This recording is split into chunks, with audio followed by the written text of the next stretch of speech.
ETF index mutual funds నేర్చుకుని stock మార్కెట్లో రాణించాలనుకుంటున్నారా? వెంటనే ఈ నెంబర్కి కాల్ చేయండి.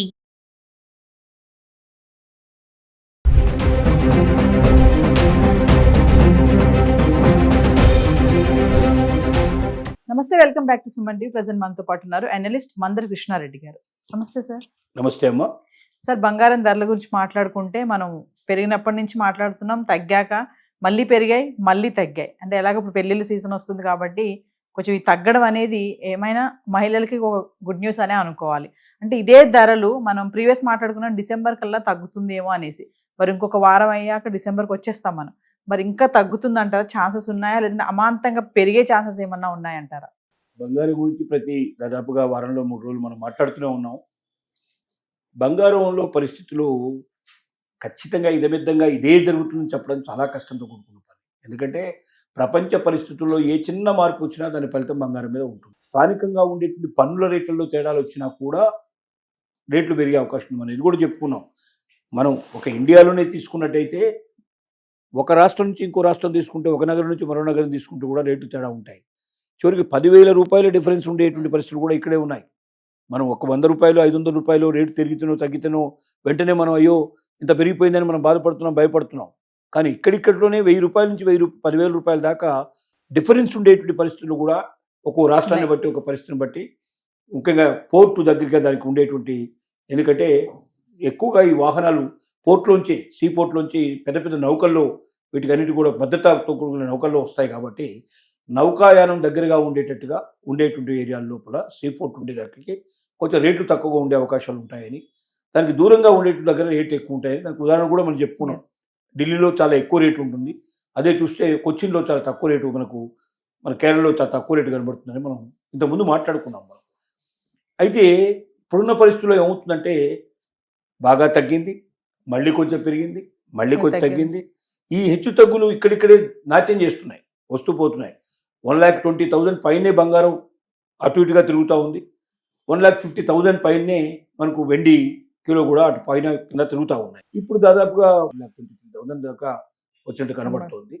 అలాగే 1,60,000 పైన మనకు వెండి కూడా కనబడుతుంది. ఈ రేట్లు ఇలాగే కొద్దిగా తగ్గుతుంటాయి, కొంచెం పెరుగుతుంటాయి, తగ్గుతుంటాయి, పెరుగుతుంటాయి. దాదాపుగా డిసెంబర్ దాకా ఇదే పరిస్థితి.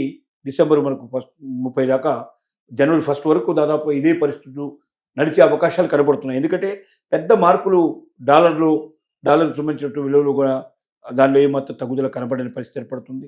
స్టాక్ మార్కెట్లు కూడా చక్కగా బ్రహ్మాండంగా ఫ్లరిష్ అవుతున్నాయి. రియల్ ఎస్టేట్ కూడా రోజు రోజు కొద్దిగా డెవలప్ అవుతూ ఉంది. తర్వాత దాంతోపాటుగా వేరే పన్నులలో కూడా పెద్ద మార్పు ఏం రాలేదు. యుద్ధాలు కూడా పెద్దగా చెప్పుకోదగినట్టు యుద్ధం ఒక యుక్రెయిన్ రష్యా యుద్ధం మాత్రమే ఇప్పుడు నడుస్తూ ఉంది. గాజా సంబంధించినటువంటి ఇజ్రాయెల్ యుద్ధం ఆగిపోయింది దాదాపుగా. కాబట్టి యుద్ధాలు కూడా పెద్దగా లేవు చెప్పుకోదగినవి. అన్ని పరిస్థితులు ఇప్పుడు ఒక రకంగా ఒక స్తబ్దమైన వాతావరణం ఉంది. ఈ స్తబ్దమైన వాతావరణంలో మనకు ఎప్పుడు కూడా రేట్లు పెరగడానికి అవకాశాలు తక్కువ. ఏదైనా ఫ్లక్చువేషన్స్ వస్తే రేట్లు పెరగడానికి అవకాశం. ఉదాహరణకి స్టాక్ మార్కెట్లో ఫ్లక్చువేషన్స్ వచ్చాయి, బాగా పెరగడం కానీ బాగా తగ్గడం కానీ టకటక పడిపోవడం కానీ జరిగితే అయ్యో స్టాక్ మార్కెట్లో పెట్టుబడి పెడితే మనకు బాగా తగ్గిపోతుంది, బంగారంలో పెడితే నాకు స్థిరంగా ఉంటుందని చెప్పి ఇటువైపు రావడానికి ఎక్కువ మంది బంగారం డిమాండ్ పెరిగిపోతుంది, బంగారం రేట్లు బాగా పెరిగిపోయే అవకాశాలు ఉంటాయి. స్టాక్ మార్కెట్ ఎప్పుడైతే ప్రశాంతంగా నడుస్తుందో, పెరుగుతూనే ఉందో, పెట్టుబడులంతా అందులోకి వెళ్ళిపోతారు తప్ప బంగారం మీద పెట్టాలనే కోరిక పెద్దగా ఉండదు. కాబట్టి ప్రస్తుతం ఉన్న పరిస్థితుల్లో మనం చూసుకున్నట్టయితే రేటు ఇదే రకంగా ఫ్లక్చువేషన్ కొంచెం పెరగడం తగ్గడం వస్తే, కింది దాకా వస్తే 1,00,000 వరకు రావడానికి బంగారానికి అవకాశం ఉంది. మ్యాక్సిమం పోవడానికి వెళ్ళే ప్రయత్నం చేస్తే 140, 150 దాకా వెళ్ళే అవకాశం ఉంది. కానీ ఇది ఎట్లా పెరుగుతుందా తగ్గుతుందా అని ఖచ్చితంగా చెప్పాలంటే మాత్రం చెప్పగలిగే పరిస్థితి లేదు. ఒక్కటే చూడాలి మనం, 15 డేస్ 20 డేస్ ఒకవేళ ట్రెండ్, ఒక 15 రోజులు 20 రోజులు ఒకే ట్రెండ్లో పెరగడమే తప్ప తగ్గని పరిస్థితి ఏర్పడితే మాత్రం ఇక పెరుగుదలకే అవకాశం చాలా ఎక్కువ ఉందని మనం భావించవచ్చు. అలాగే ఒక 15 రోజులు 20 రోజులు మనకు తగ్గుదలే కనబడినట్టయితే తగ్గడానికి అవకాశం ఉంది తప్ప ఇంకా పెరగడానికి అవకాశం లేదని మనం ఒక నిర్ణయానికి రావచ్చు. ఈ 1 మంత్లో జరిగింది ఏంటంటే 3 రోజులు పెరుగుతోంది, 3 రోజులు తగ్గుతోంది, ఓ రోజు తగ్గుతుంది, ఓ రోజు పెరుగుతోంది. కాబట్టి ఈ ఫ్లక్చువేషన్ లోపల పెరుగుతుందా తగ్గుతుందా ఏం కాబోతుందని చెప్పడం అనేది ఎంత పెద్ద మేధావి అయినా, ఎంత పెద్ద గోల్డ్ లోపల నిపుణులైనా చెప్పడం చాలా కష్టం. అంటే ఇన్వెస్టర్స్ కూడా టర్న్ అవుతున్నారు, గోల్డ్ వైపు వెళ్ళట్లేదు అనేది ఒక టాక్ అయితే ఉంది సార్. నిజమే అంటారా? ఈ ధరలు తగ్గుతున్న క్రమం లోపల చాలామంది వేరే వైపు టర్న్ అవడానికి కూడా పాసిబిలిటీస్ ఉన్నాయి. అవి కూడా జరుగుతున్నాయి ఒక రకంగా చెప్పాలంటే. రెండోది ఏంటంటే వెండికి మాత్రం ఏంటంటే డెఫినెట్గా స్థిరత్వం ఉంటుంది అనే భావన మాత్రం ఉంది. వెండి గురించి మనం చాలాసార్లు చెప్పుకున్నాం కూడా. ఎవరైనా పెట్టుబడి పెట్టదలుచుకుంటే వెండిలో పెట్టుబడి పెట్టండి. వెండి మాత్రం డెఫినెట్గా పెరుగుతుంది. ఈ వెండి ఒక ఆభరణాలకే కాకుండా వాహనాల్లో విపరీతంగా ఉపయోగిస్తున్నారు, సెమీ కండక్టర్స్లో ఉపయోగిస్తున్నారు దాన్ని.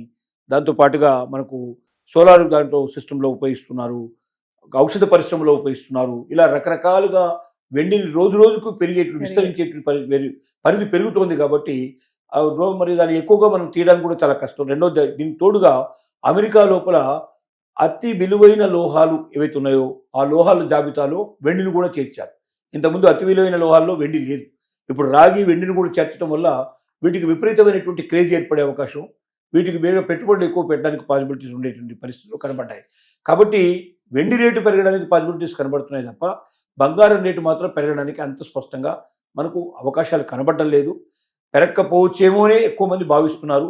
పెరిగినా కొద్దిగా తేడాలు ఉంటాయి తప్ప గబుక్కున ఒకేసారి మళ్ళీ ఇంతకుముందు అనుకున్నట్టుగా 2 లక్షలకు వెళ్ళిపోతుందేమో అనే పరిస్థితి లేదు. ఇక్కడ కూడా ఒక 10,000 రూపాయల డిఫరెన్స్ తోటి అటు ఇటుగా ఊగే అవకాశాలు ఉన్నాయి. కొన్ని రోజులు అటు కొన్ని రోజులు ఇటు ప్రయాణం చేసే అవకాశం ఉన్నాయి. ఏదైనా పెద్ద మార్పు సమాజంలో సంభవిస్తే తప్ప ప్రపంచంలోనే సంభవించాలి. ఒక భారతదేశం మీద సంభవించడానికి సంబంధం కాదు. ఒక భారతదేశంలో పన్నుల వల్ల కొద్దిగా 500 రూపాయలు 1000 రూపాయలు డిఫరెన్స్ పెరిగే అవకాశాలు ఉండొచ్చు, తగ్గే అవకాశం ఉండొచ్చు తప్ప అంతకన్నా తేడా ఉండవు. కానీ ప్రపంచంలో జరిగే సంఘటనలు మాత్రం ఇది ఎక్కడికో తీసుకెళ్లే అవకాశం ఉంది. డెఫినెట్గా మార్పు చేర్పు జరగాలంటే ప్రపంచ పరిధిలో జరిగేటువంటి ఏ ఒక్క సంఘటన అయినా దీనికి దారి తీసే అవకాశాలు ఉంటాయి. అది ఎలా జరుగుతుందో, ఏం జరుగుతుందో, జరగకపోవచ్చు, జరగవచ్చు, మనకు తెలియదు. ఏ నిమిషానికి ఏం జరుగుతుందో మనకు తెలియదు. కాబట్టి గుడ్డిగా ఏదో పెరిగిపోతుందని చెప్పడం కానీ, గుడ్డిగా తగ్గిపోతుందని చెప్పడం కానీ సరైనది కాదు. కొనదలుచుకున్న వాళ్ళు కూడా నిలకడగా వచ్చేదాకా, బ్యాలెన్స్ వచ్చేదాకా ఆగడమే మంచిది.